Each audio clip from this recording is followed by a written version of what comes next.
जीवमजीवं दवं जिन्वरवसेन जेननी दिट्ठं देविन्दविन्दवन्दं वन्दे तं सर्वदा शिरसा। नमो अरिहं ताणं नमो सिद्धाणं नमो आयरीयाणं नमो वज्रायाणं नमो लोये सवसाहूणम्। जय बोलिए अंतिम तीर्थंकर विनायक श्री महावीर भगवान की जय। परम पूज्य आचार्य भगवान गुरुदेव श्री वसुनंदी जी मुनिराज की जय। अहिंसा में विश्व धर्म की जय।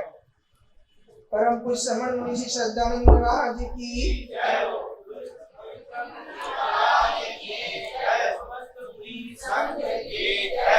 सभी उपस्थित धर्म प्रेमी पुण्य आत्मा श्रद्धालु महानुभाव, हम अपने जीवन में आत्मा को सही दिशा दिखाने के लिए या यूँ कहें कि आत्म कल्याण करने के लिए या यूँ कहें कि मोक्ष प्राप्त करने के लिए दिन प्रतिदिन प्रयास करते हैं। हम अपने जीवन में बहुत सारी क्रियाएं कर रहे हैं, लेकिन क्रिया करते करते हम थक चुके हैं। बाल्यकाल में खेल लिए, किशोर अवस्था में पढ़ लिए, युवा अवस्था में विवाह भी हुआ, संतान को जन्म दिया, व्यापार भी संभाल लिया, गृहस्थी की जिम्मेदारी या यूँ कहें कि जिम्मेदारी का ठीका हमारे सर बंध गया। मन में जिज्ञासा आती है कि हम जी तो रहे हैं, क्या यही जीवन है और भी कोई जीवन है? जो हमने क्रियाएं कर ली हैं, क्या यही क्रियाएं हैं? इसे करते करते तो हम थक गए। अंतरंग में एक सवाल रहता है, कहीं हमारा जीवन व्यर्थ तो नहीं हो रहा? जो दुकान चला रहे हैं, दुकान चलाते चलाते, मकान में चाकरी करते करते, बच्चों को पालते पालते हम थक चुके हैं। क्या यही हमारा जीवन है? और अगर ये नहीं है तो फिर तो सवाल खड़ा होता है कि हमारा जीवन व्यर्थ हो रहा है।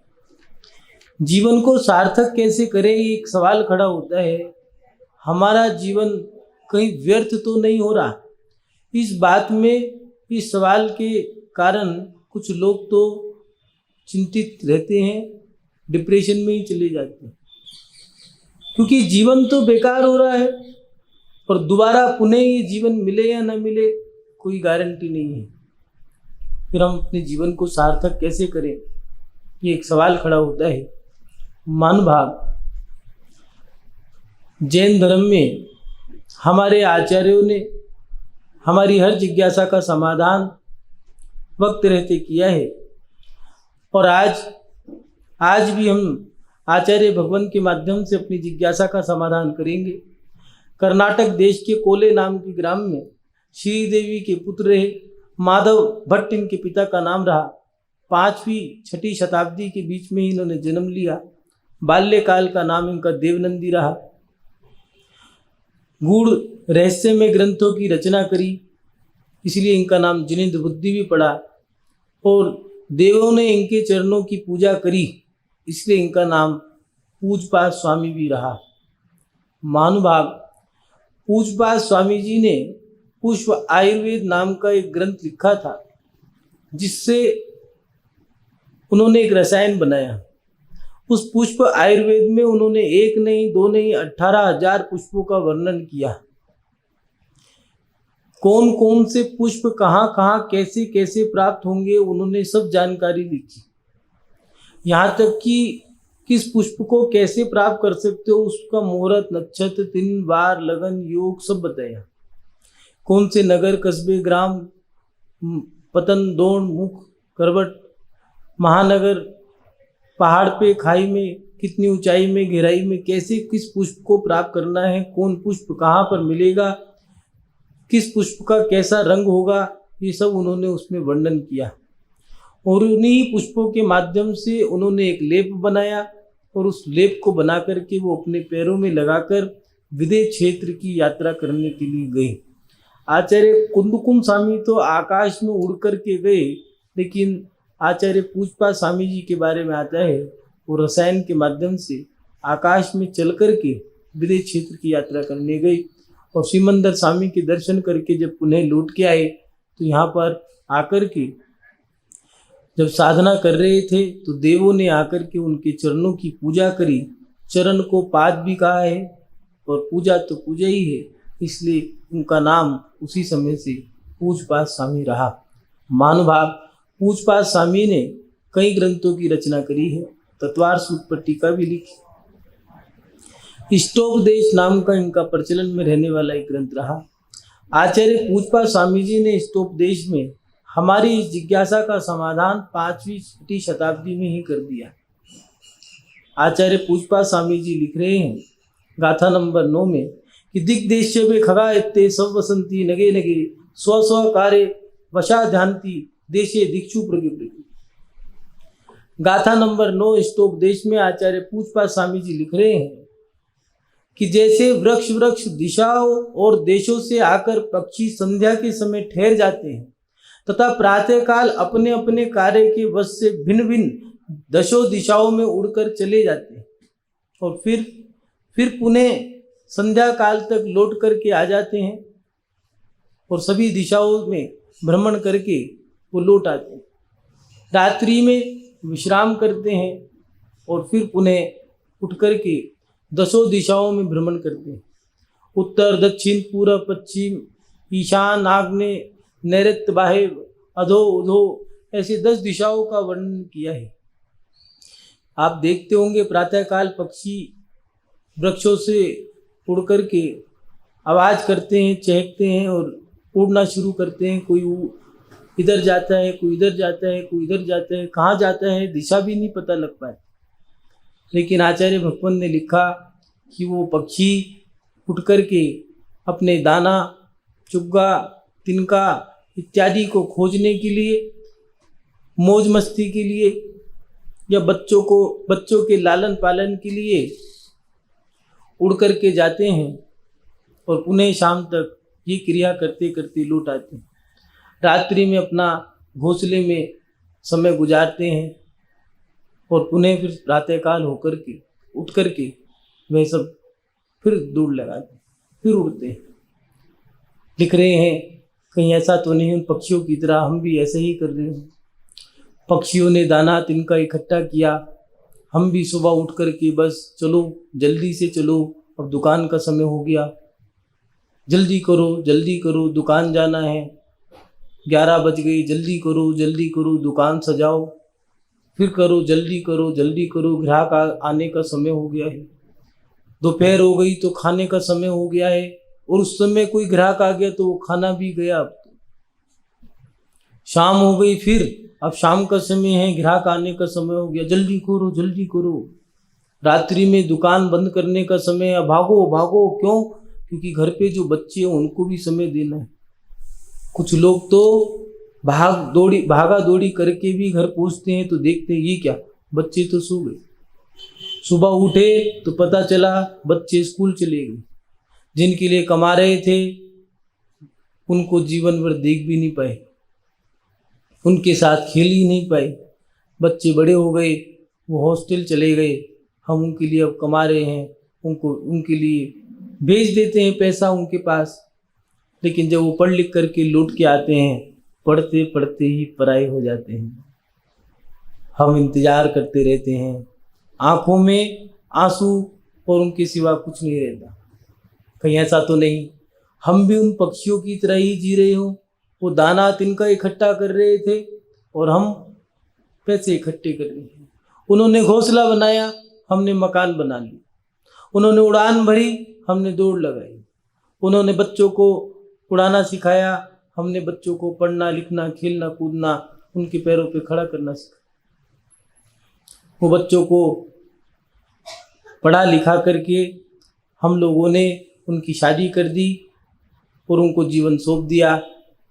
और वही चिड़िया वो पक्षियों ने भी यही किया। और एक समय ऐसा रहा पक्षी मर गया और हम भी खटिया पर पड़े पड़े मर गए। दोनों में अंतर क्या रहा? कहीं ऐसा तो नहीं हम ऐसा ही जीवन जी रहे हो। अगर ऐसा जीवन जी रहे हैं तो फिर तो हम भी एक जानवर की उपमा ही, जानवर की तरह ही माने जाएंगे। एक सेठ जी हैं नगर में, और ये नगर के सबसे बड़े सेठ हैं। इनके यहाँ एक सोने के पिंजरे में तोता है, और इस तोते को ये पालते हैं। इनका बच्चा, सेठ जी और सेठ जी की पत्नी, यही सदस्य हैं, बड़े चाव से उसको पालते हैं, समय समय पे खाने की वस्तु देते हैं। आज घटना ऐसे घटी है कि एक जंगली तोता उड़कर के सोने की पिंजरे में रहने वाले तोते के पास आकर कहता है कि तुम दिखते तो हूबहू मेरे जैसे हो, तुम हो कौन? तो जंगली तोते ने, सोने के पिंजरे में रहने वाले तोते ने पूछा, मैं सोने के पिंजरे में रहने वाला तोता हूँ, तुम मेरे जैसे दिखते हो लेकिन तुम मेरे जैसे हो नहीं। तुम जंगल में रहने वाले और मेरा ठाट बाट,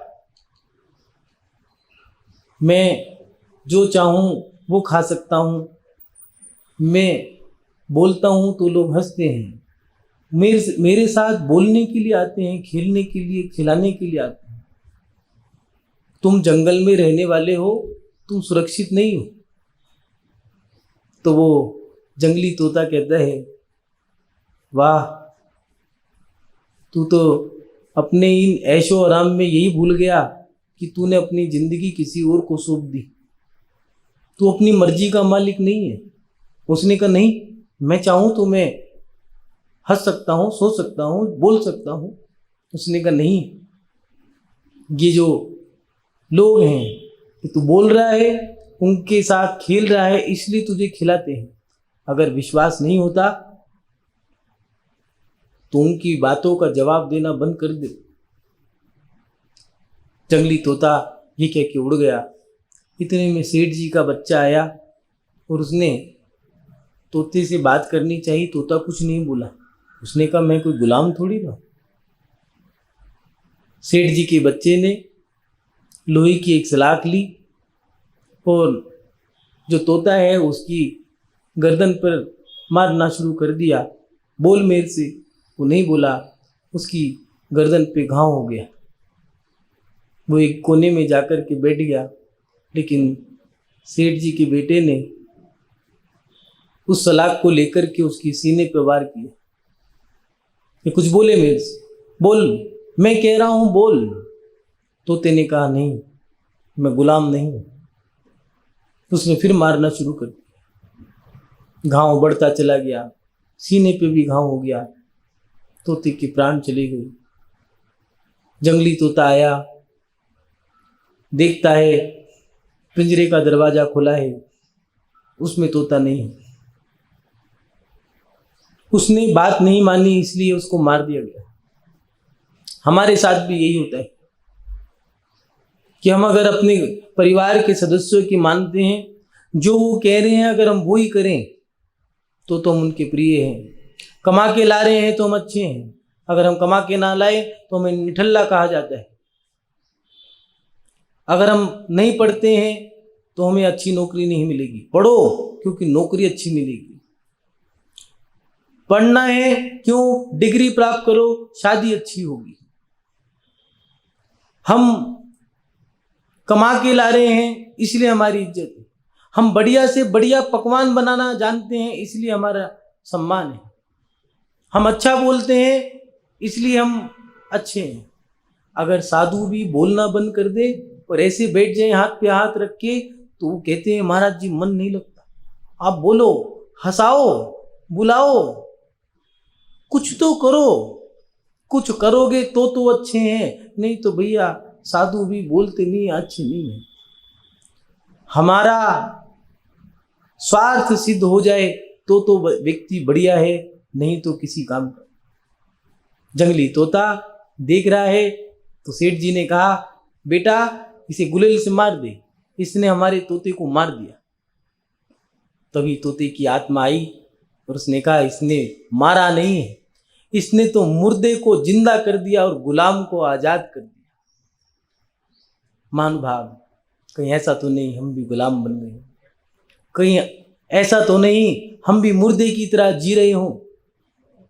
सोचें, विचार करें, कहीं ऐसा तो नहीं हम इस संसार में जकड़ के रह गए हों। ये संसार हमें बहुत अच्छा लग रहा है, इसकी चकाचौंध हमें बहुत अच्छी लग रही है, लेकिन सही मायने में हम अपने लिए जी पा रहे हैं या नहीं जी पा रहे। कहीं ऐसा तो नहीं इस संसार की चकाचौंध में हम ऐसे रम गए हों, ऐसे फंस गए हों कि हम अपने लिए सोच भी नहीं पा रहे हों। आचार्य कुनकुन स्वामी जी ने लिखा, जो जानादि अपाणम सो जानादि सब्बाण। जिसने अपने आप के बारे में सब कुछ जान लिया, जितने सब स्वयं को जान लिया, उसने सब कुछ जान लिया। लेकिन क्या सही मायने में हम अपने आप को जान पा रहे हैं या नहीं जान पा रहे? क्या सही मायने में हम अपने लिए जी भी रहे हैं? हमारी जो आदतें हैं वो आदतें हमें परेशान तो नहीं कर रही? कहीं ऐसा तो नहीं वो आदतें हमें दुखी कर रही? हम जी रहे हैं क्या? कहीं ऐसा तो नहीं हम घुट घुट के मर रहे हो? हमने कहीं ऐसे कुकृत्य कर दिए हो कि जब खाली एकांत में बैठे हैं, खाली बैठे हैं, कुछ नहीं कर रहे, पुरानी याद आ गई, आंखों में आंसू आ गए हैं, पोता पोती हो गए हैं, खेलते कूदते आ गए और पूछने लगे क्यों रो रही हो? तो क्या बताएं, बस आंख में तिनका चला गया, हमने झूठ बोल दिया। क्यों बोलना पड़ा? हम अपने जीवन के उन कृत्यों को भी बता नहीं पा रहे। हम अपने जीवन में क्या सही मायने में अपने जीवन को जी पा रहे हैं या नहीं जी पा रहे? हम अपने जीवन को व्यर्थ तो नहीं कर रहे? सोचें, विचार करें, कहीं हमारा जीवन व्यर्थ तो नहीं हो रहा है? उसको सार्थक बनाने के लिए क्या करना चाहिए? मन में सवाल खड़ा होता है। आज की नई पीढ़ी, नौजवान कहा करते हैं कि हम अपने जीवन को कैसे सुधारें, हम अपने जीवन में क्या करें, उन्हें नहीं पता, क्योंकि वो किताबों को नहीं पढ़ते। उन्होंने मात्र अक्षरों को पढ़ा है और उस अक्षरों को पढ़ के अहंकार तो आ गया। BEd, BTech, MTech, CA, software सब बन गए हैं हम, लेकिन क्या सही मायने में पैसा ही जीवन है?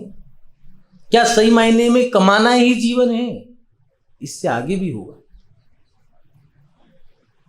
मन की तरंगे सुधार ले बस हो गया भजन, मन की तरंगे सुधार ले बस हो गया भजन, आदत अपनी सुधार ले बस हो गया भजन। धर्म क्या है? अगर जीवन को सार्थक करना है तो दो चीज जरूर करनी होगी, धर्म और कर्म, इन दोनों में हमें संतुलन बनाना होगा। हमें अपने जीवन को अगर सार्थक करना है तो पहले हमें अपने जीवन में अनुशासित जीवन जीना होगा। कैसा अनुशासित जीवन? आज से 30-35 साल पहले लोग 4 बजे उठ जाया करते थे। 4 बजे उठना और पहले 9 बार नमोकार मंत्र पढ़ करके, सभी धर्म के लोग, ऐसा नहीं जैन धर्म के लोग ही हों, कोई ओम का जाप करता था, कोई राम का जाप करता था, कोई महावीर का नाम लेता था। सुबह उठे, पहले भगवान का स्मरण किया और फिर जो अपनी बिस्तर हैं उनको उठाया, खटिया खड़ी करी, झाड़ू बुहारी करी, 5 बज चुके हैं, नहा धो करके स्नान करके अब चलो भैया ठाकुर जी के दर्शन करेंगे। दर्शन कर लिए, अब लौट करके जब आ गए हैं तो साधु सेवा में थोड़ा सा समय देंगे, पहले भोजन गुरु के लिए बनाएंगे और फिर 9:30 बजे के बाद सब लोग एक साथ बैठ कर के एक घेरा बनाया करते थे, बीच में भोजन रखते थे। जो घर की मुखिया हुआ करती थी वो सबको भोजन परोसती थी, सब लोग एक साथ बैठ के खाते थे। एक भाई की थाली में अगर रोटी कम पड़ गई है तो दूसरा भाई उसको दे दिया करता था, तू खा ले। वो कहता था नहीं तुझे कम पड़ जाएगी, तो वो कहता था नहीं तू खा ले, तो दोनों आधी आधी कर लिया करते थे। दोनों के पेट भर जाया करते थे, कुछ प्यार से कुछ रोटी से। अब वो चीज क्यों नहीं रही?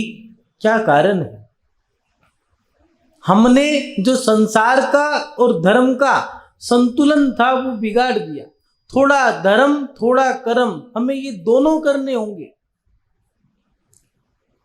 जो व्यक्ति 8 बजे उठ रहा है या 9 बजे उठ रहा है, कुछ लोग तो 11 बजे उठते हैं, वो जीवन में क्या करेंगे? आयुर्वेद में दिया है, अति सोने से भी शरीर अस्वस्थ होता है। 4 बजे उठ करके अपनी क्रियाओं में लग गए हैं, इसलिए गुरुकुलों में सब 4 बजे उठते हैं। सैनिक, ये नौजवान जो सैनिक हैं, बॉर्डर पे खड़े रहते हैं, वो सब जो देश की रक्षा करने वाले हैं, 4 बजे उठने का नियम है।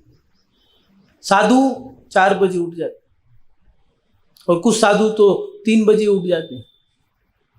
हमारे ये महाराज जी 3 बजे उठ के बैठ जाते, अपनी क्रियाओं में लग गए। लेकिन 4 बजे 3 बजे उठेगा कौन? वो उठेगा जो अपने जीवन के बारे में सोच रहा है। जल्दी उठना, अपनी क्रियाएं कर ली हैं, धर्म कर लिया, भोजन साधु के लिए बनाया, आ गया तो पड़घान कर लिया है, और नहीं आए तो ठीक है, इंतजार करके सब लोग एक साथ बैठ गए हैं, भोजन कर लिया, ठीक है, ये इतना धर्म हो गया। अब कर्म कर रहे हैं। कर्म भी कैसे कर रहे हैं कि दुकान पर चले गए, ये सामग्री इतने की है, लिखा है फिक्स प्राइस, एक दाम की दुकानदारी। लेने वाला ले रहा है, नहीं ले रहा मत लो, लेकिन मैं तो ईमानदारी से, मान लो 1 रुपए की एक कोई वस्तु 5 रुपए की आई है और उसमें खर्चा वगैरह लगा के 7 रुपए की पड़ी, तो उसको 10 रुपए की बेच दिया कि ठीक है भैया 10 रुपए की है, 3 रुपए ईमानदारी से कमा रहे। और अब क्या, कोरोना के समय में वो 22 रुपए का मास्क कोई 100 रुपये, 150 रुपये, 200 रुपये, 250 रुपये, कोई ईमानदारी का नाम ही नहीं। 700 रुपये का जो सिलेंडर है, 7,000, 70,000 रुपये का वो गैस सिलेंडर, जो ऑक्सीजन, कोई मतलब नहीं। कहाँ गया दीन, ईमान, ईमानदारी, कोई अनुशासन, कोई मतलब नहीं। मरते हुए व्यक्ति से भी हमारी लालसा कमाने की हो गई। कहाँ है हमारा अनुशासन? हमारे जीवन में अनुशासित जीवन हो, धर्म और कर्म दोनों का संतुलन बनाना होगा।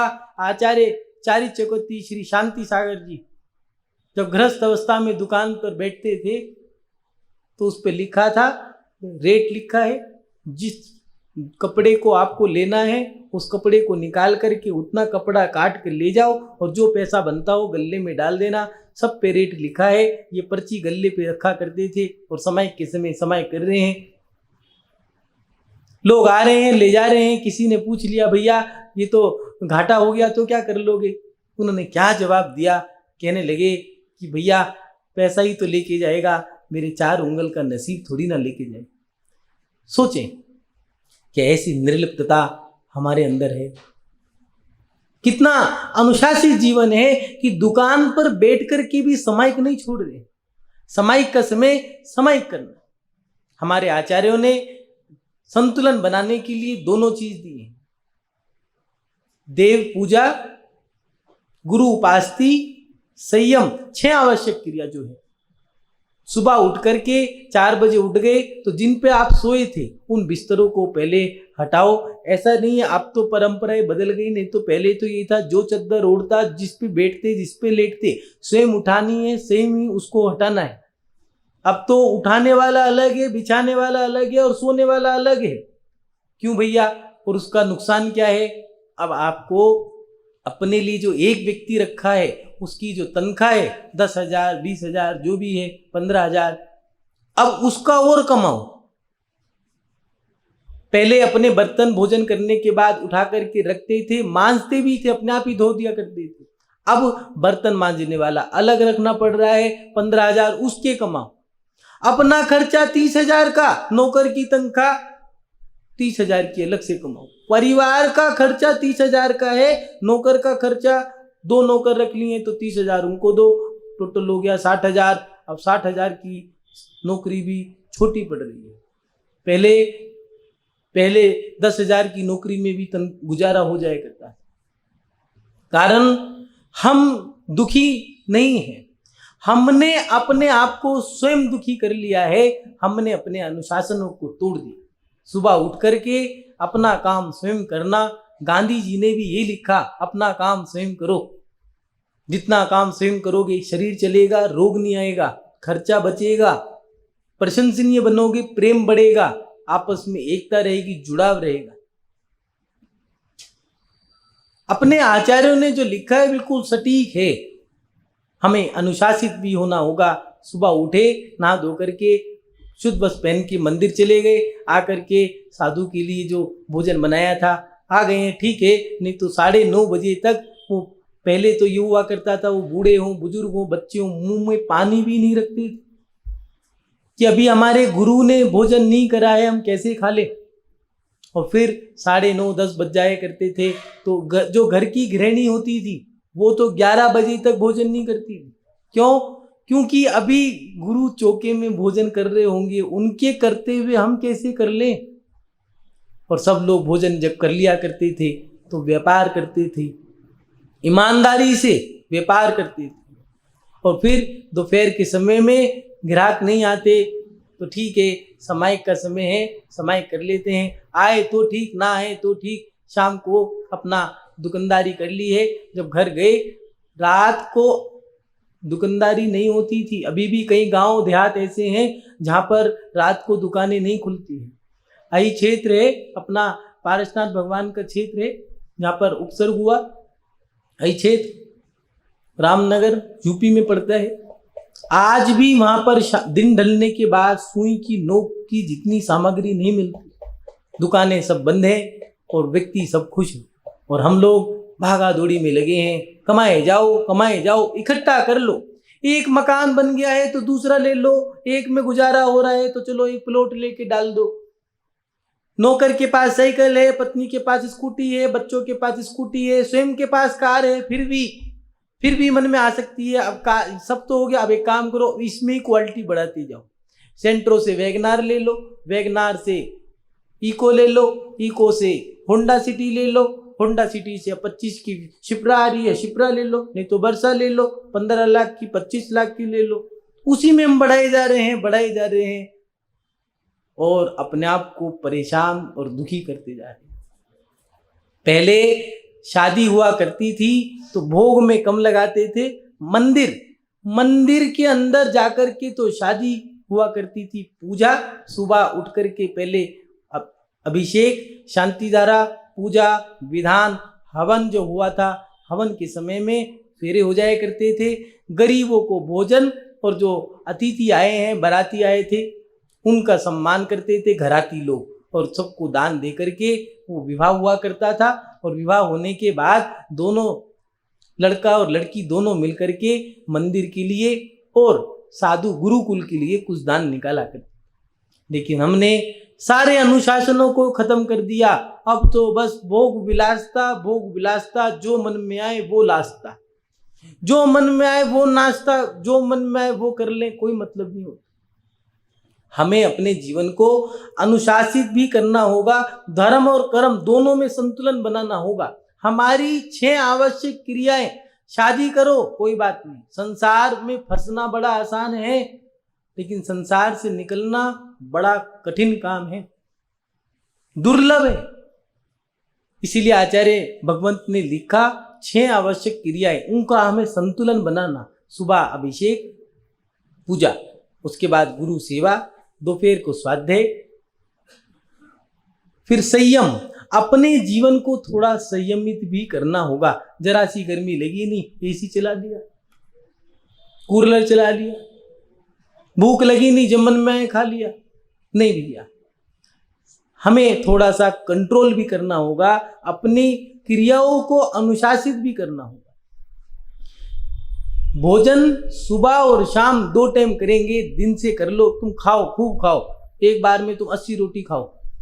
एक थे ऐसे ढांग लगाते और कहते इतनी ढांग लगाई रोटी की तो खाए, नहीं तो नहीं खाए, तो खाओ ना, रात को खाने की क्या जरूरत है। और साइंस भी कहता है भोजन सोने से पहले 3 घंटे पहले ही भोजन करके समाप्त करना।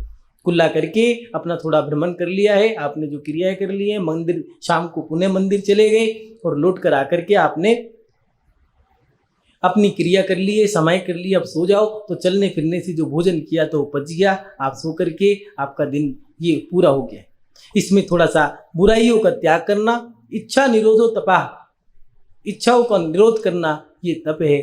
हम अपनी 6 आवश्यक क्रियाओं को करते हुए फिर धर्म भी करें और कर्म भी करें। ऐसा नहीं धर्म ही धर्म करना है, कर्म भी करना है। ईमानदारी से नए उपार्जित धन को कमाएं, माता पिता की आज्ञा में रहें, थोड़ा समय घर को दें, थोड़ा समय व्यापार को दें। ऐसा नहीं हम पैसे ही पैसे कमाते रहें।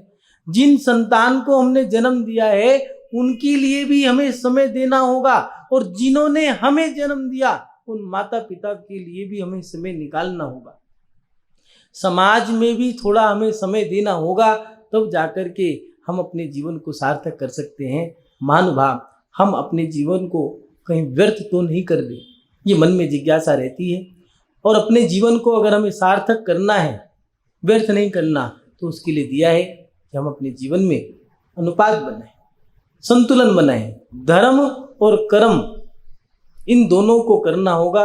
अनुशासन और धर्म में जीवन ही सार्थक है, अन्य जीवन व्यर्थ है। महानुभाव, अपने जीवन को सार्थक करते हुए अपने जीवन को समाप्त करें। इन्हीं भावनाओं के साथ शब्द श्रृंखला को विराम देता हूँ। जय बोलिए परम पूज्य आचार्य भगवान गुरुदेव श्री वसुनंद देव जी मुनिराज की, अहिंसा में विश्व धर्म की।